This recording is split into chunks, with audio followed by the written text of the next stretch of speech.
Good day, everybody. Billy Mitchell here. I hope everyone's having as good a day as I am. I waited a long time for this announcement. Today, June 18th, 2020, Guinness World Records has announced the unanimous decision to reinstate all of my world record scores from 1982 to present day.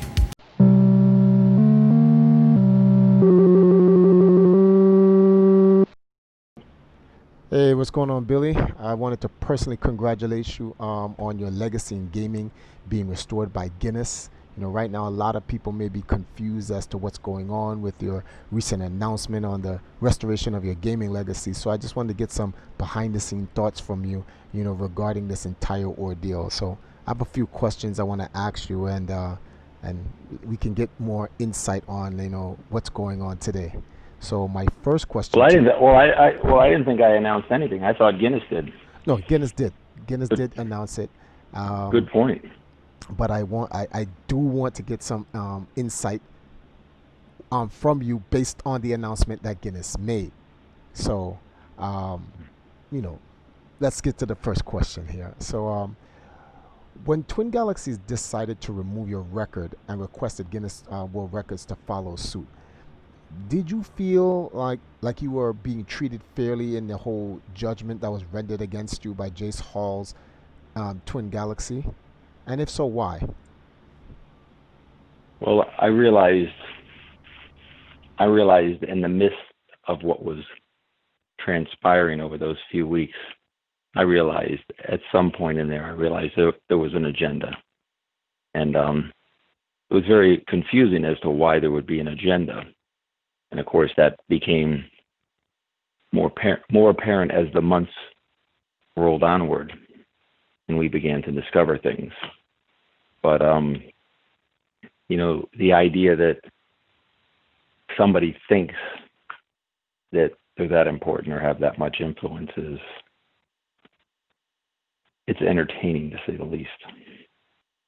I continually discussed frustration because it didn't matter what information I gave. It would appear that there was an agenda and the situation was headed in that direction. And nobody else had an opinion or a position that would change that. So that became apparent partway through the so-called investigation. Okay, fair enough. All right. So, I've seen my fair share of harassment, that you've got after Jace's announcement from Twin Galaxies about the wiping out of your legacy, so to speak. But I'm not you, and I don't know the true depths of what you went through. And I've been trolled out about a lot of things on the internet. But when this announcement was made against you, the level of hate and the trolling that I saw you get, I wanted to know, what did you actually go through in dealing with it? Well, it's a tricky question because, as you may know, I don't engage things online. Much of what's online I actually don't see. Although, again, some of it's inescapable. So I did see it. I just surely didn't see it to the level you did. And the fact of the matter is it's not anything that I don't expect, but I actually have, is sympathy the right word, or compassion for somebody who would simply read something, simply hear something, and attach their emotions and even their own character to those words. And they don't know if those words have any credibility whatsoever. I recall engaging with a few people, and I said, I can't really be upset at you. I can't really argue with you when you don't know all the facts. And if you don't know all the facts, you can't really, judge a situation intelligently. So I used to tell them that I can't really be upset with you. It's almost like it's not their fault. I actually made headway with a lot of people with a level of honesty like that. I don't think I ever made headway with anybody through anger. So I never tried. Sometimes I made headway logically and just with honesty. That's the best way to make headway. And the fact that you were so understanding to the ignorance of so many other people based on, their assessment of you with, limited information. You're right, and you can't blame them. They only know what they know. When the source of where this began only gives them the information they want them to have, again, they create, the level of, or the lack of knowledge that they're looking for. Because if somebody has too much knowledge or they have the facts, then that's going to work against the original source that it came from. And that's absolutely true. I had people who, at different points in time, sent me apologies, even apology videos. They even posted videos basically saying that they learned otherwise and they apologized for their original reaction. But I mean, I'm not that sensitive. I don't get upset at people, and it doesn't matter. I mean, I always forgive people. That's just my nature, because I guess I hope that would be the case with me. But I would get annoyed mostly at people who were so-called in the media. I'd hate to say people are journalists, but I remember one in particular where the guy says to me, he goes, "I don't understand, Billy. Why don't you just play in public and prove you can do it? And that would shut everybody up." Oh, man. And I says, "You got to be kidding me." He goes, "No, it'll work." And I says, "No, you got to be kidding me. First of all, it ain't going to shut them up." And I go, "I've already done that. I did this. I rattled off the scores that I did and when I did them and where I did them. And I covered every single one. And you're sitting here asking me this question and you're not even aware of this." And I just get a blank look. So, and these again are so-called media people or journalists. All right. Let's go. Let's go to number 3. Right.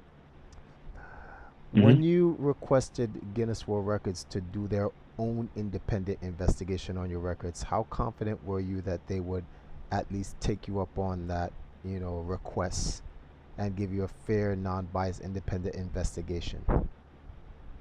Well, having had a more than 35-year history with Guinness, I knew something was wrong. I was 100% confident, and I felt 100% confident that Guinness, with a impeccable reputation, who only celebrates human achievement, I knew that things would go very well, and they did.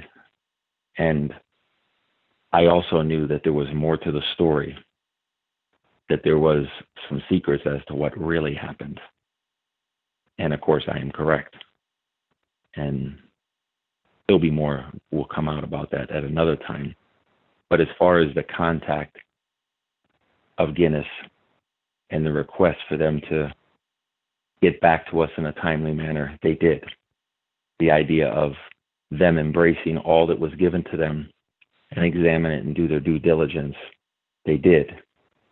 The fact that that due diligence would bring them to a factual conclusion, they did. They did. The most frustrating thing is you're used to watching the movies and what you see on TV and what you see in a courtroom, and the resolution you see always takes an hour on TV. And man, oh man, do the wheels of justice, the wheels of investigation, the wheels of due diligence, damn, do they turn slow. Was really frustrating, but it's just a lesson to be learned, and you just have to go with it, because while that's going on, you're being professional, you're being courteous, you're keeping your mouth shut, and you're letting due diligence do its course. That's not always easy. No, it's not. And sometimes it's best to just let things take its course, regardless of the speed. And, definitely because you did that, you know, you've come a long way, and here you are. I only have like two or three more questions to ask you. My next one is this is about the entire ordeal, which I'm glad you brought up, the fact that it took so long to get to where it is. But regarding since the announcement of them of removing of your record to the reinstatement of your records, do you believe this entire ordeal could have been handled better? Well, if you were dealing with people of integrity all the way through, not only would it have been handled better, but it would have never went the direction that it did. And that started right at the beginning. So once we were dealing, and the only people we were dealing with were people of integrity, well, then it went the proper direction. Okay, fair enough, fair enough. All right, so here's number five for you, right? All right, this is a big question. In the past, you had a few Billy haters, and because of the King of Kong movie, obviously, right? It's Well, I call it a movie yeah, because it's not a documentary. yeah. At Well, least the movie, we both well, the agree with movie, that. like every movie, Mhm. the movie, like every movie, has a director, a Yes. producer. It has a narrative, a plot. It has creative editing, and it's out to um, use drama and evoke emotion into the audience. It did all that. It did it very well, and I mean, I did my part very well, I might add. And 99% of the people see the movie and they either like it or they don't, or they find it interesting or boring. Um, they find it, you know, funny or stupid, or interesting. That's 99% of the people have those normal emotions. But the rare fringe on each side choose an emotional position that's like not stable. It's not reality. There's nothing I can do. There's nothing I can do about that. They had issues long before they saw the movie. They probably had it with other movies. So I mean, I've met a lot of people. I've met a lot of um, actors. I mean, I had one actor tell me that he was at a movie showing, and there was some guy that threw blood on him. Another guy spit on him. Okay, the guy was in a movie to entertain him. There's just nothing to be done about that. Again, almost everybody has fun with it from whatever position you are, and that's the idea. I can't really speak for people that become unbalanced on it. Yeah, but it and it's sad because like when you just mentioned that whole thing about like this is a movie, and well, not this particular movie, but you're using that example that it's a movie, and the guy did what he did to entertain people, and then the guy would actually go and spit on him. There's a show called Game of Thrones. Everyone hate Joffrey or Jeffrey, whatever that king's name is. Even I hate that guy.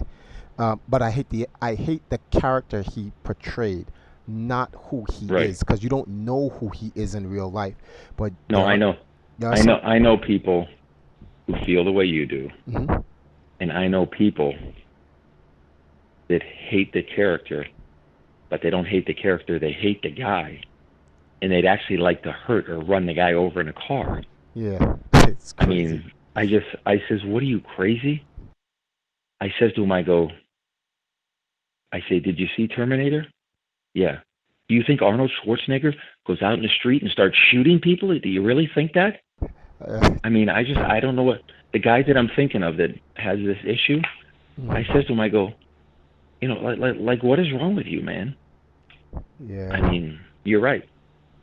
This, that is a problem, and see, this is why this question is important because of this, because this has put you in that light with people who have seen you, and they believe you are the character portrayed in the film. However, despite that, you still have a strong following of people like that that sees you differently. That no, I won't. Let me not say see, because that's their opinion, but they know you're different from the character played in the film, and these guys have Well, I stuck think it. I think that's the right description. What you're saying. I don't think there's anybody who knows me or ever even met me that carries that negative energy, because Exactly. And because when I meet people and I interact with them, I mean, I am arguably the most positive person you ever met, like that lady and if who, I'm not the most positive, yeah, if I'm not the most positive person you ever met, I'm probably not working hard enough at it. it's like that. This was Free Play Florida last year, and the lady, she was like, "Oh, that's that guy, that Billy Mitchell guy, and whatever." And they came off negative at you at first, and when you engaged with them, at the end, she ended up asking her husband to take a picture with you and end up liking you. But like her initial outlook about you was so bad, and it's like, you know, when she engaged with you, it was like, no, that's a character persona in a film. But my question for you in regards to this is, there are those who have never wavered, that knew who you were and they've stuck it out. They didn't know all the details about the case and whatnot, and when they rendered judgment against your record, they stood steadfast, and it's like, no, something's wrong here, like your line, never surrender, and they decided to ride with you till the end, and the end here is now, and your scores have been returned to you. What do you have to tell those people who believed in you and didn't waver? Well, I think at the end of the video, I said, those of you who made it to the end of the video, thank you. And I gave him a thumbs up. You might think that I was saying, those of you who, stayed here for the 3 minutes or 4 minutes to watch the video, thank you. And I suppose that's true. But there was a bigger message there. Those who were supportive and patient and waited, 2 years and the end of this video. That's who I'm really saying thank you to. One thing that I know and one thing that I learned is, when you're at a point in your life of challenge, if it's an economic challenge, if it's a social challenge, if it's a health challenge, if it's a legal challenge, an ethical challenge, it doesn't matter what the challenge is. If it's anything less than the usual happiness, if it's something that affects you or eats at you, people always look, and they look at their so-called detractors, people who would wish ill will upon you. And people speak of those people. They get mad at those people. They comment at the reaction of those people. But let me ask you, that's who they were before this. What the hell kind of reaction are you expecting from them? The reaction is nothing good. It's not supposed to be good. It won't be good. Those are not good people. And you'll spend so much time focusing on the reaction of those people who are not good, and you learn nothing from that. If you truly want to learn something, you watch the reaction from people who say they're your friends, and in a time of crisis, you watch the reaction of those people who are said to be friends, and you get a true understanding of who truly is your friend, the people who stand by you, the people who support you, the people who reach out or help or assist or show compassion to you. Okay? Those are truly the friends. But you'll have a large group in there of people that are said to be friends, but they're truly not. Because when you're in a time of your crisis, okay, their personality and their character shows in a different manner. And what you learn is they never were your friend. And of course, I had those people as well. But it's very easy to separate the people who in the end you realize truly were your friend. I've had a lot of people that I've called in the last 24 hours, and I didn't tell them what was coming because I swore to be confidential. I just said, you know, this has been a difficult time, da da da da. And I gave them all the compliments just like I gave you. I said, I just want you to remember that I told you this. And they said, of course, what'd you expect? And I go, I didn't know what to expect, so I'm very happy with what I got from you. I said, I just want you to remember this. Remember we talked about this, and we'll talk again in a couple days. They're totally confused as to what's going on. And now they see the news, and of course they're not confused. They understand it 100%. But in times like this, you learn who your friends are. You always knew who wasn't your friend anyway. It's just you learn there's more people who actually aren't your friend. True indeed. True indeed. Okay, well then here's my final question to you, Billy. This invisible war has come a long way and has been going on since the King of Kong. You know, having your legacy fully restored by Guinness World Record, the return of the king is keeping it, that line is so good, right? You're now set for the final battle, the end game. You know what that means. Do you have any final words on what's coming up? Well, a week ago, I did another perfect score. Since then, I've done million-point Donkey Kong scores, all right here in the final hour in preparation for what I knew was coming. So let's just say there's a kill screen coming up, and I'll leave it at that. Okay, and we will end it on that then. All right, thank you, Billy, for this brief interview. We're going to be continuing to celebrate the reinstatement of your gaming legacy. I got a lot of other people I got to talk to. It's going to be one, big fight. The war's not over, man. We're in the end game now. There's a whole lot more to do. So we'll definitely talk some more. I look forward to seeing you streaming later on today and throughout the weekend. All right? You take care. You bet. Thanks. We'll talk again. I talk to you later.